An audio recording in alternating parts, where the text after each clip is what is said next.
আপনারা আলোচনা করুন, নিশ্চিতভাবে কমিটি আছে, ব্যানার পোস্টার ছাপিয়ে দিন যে আমাদের কংক্রিটের মাঠ নির্মাণের যতক্ষণ না প্ল্যান পাস হচ্ছে আমাদের ভোট বয়কট থাকবে।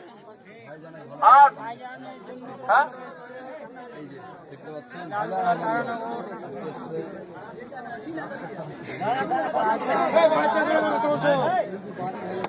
বন্ধুগণ আপনাদের বলবো, অনেকক্ষণ আপনারা রোদে আছেন, রৌদ্র আছেন,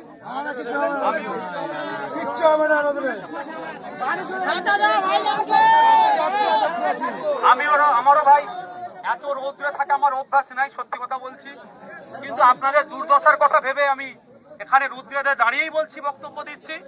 সত্যি আমাকে প্রচন্ড ব্যথা দিয়েছে, মায়েদের চোখের কান্নাগুলো না, চোখ থেকে যখন পানি বার হচ্ছিল আমি দেখে এলাম, আমাকে প্রচন্ড ব্যথা দিচ্ছে যে আমরা কোন জায়গায় দাঁড়িয়ে আছি। এক মা বললেন যে আমি খেতে পাই আর না পাই, অন্তত মাথা গুজার জায়গাটা যাতে সরকার তাড়াতাড়ি করে দেয়, একটু আপনি দেখবেন।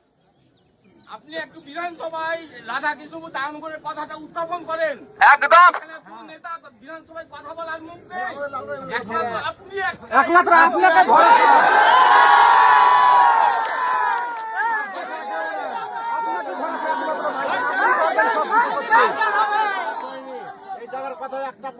দেখুন আমি একটা কথা বলি, বিধানসভার সেশন এখন হয়তো নাও শুরু হতে পারে, বিধানসভার সেশন এখন নাও শুরু হতে পারে, হয়তো 1 মাস পরে হবে।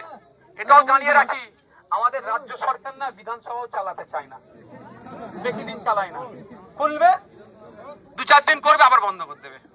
ঠিক যেমন বাচ্চাদের স্কুল 2 দিন খুলছে 4 দিন বন্ধ, বিধানসভাই করছে, তার উত্তর দিতে হবে আমাদের কাছে। তারপরে আমি বলছি বিধানসভায় তো তুলবই, জবাব তো চাইবই, প্রশ্ন তো করবই।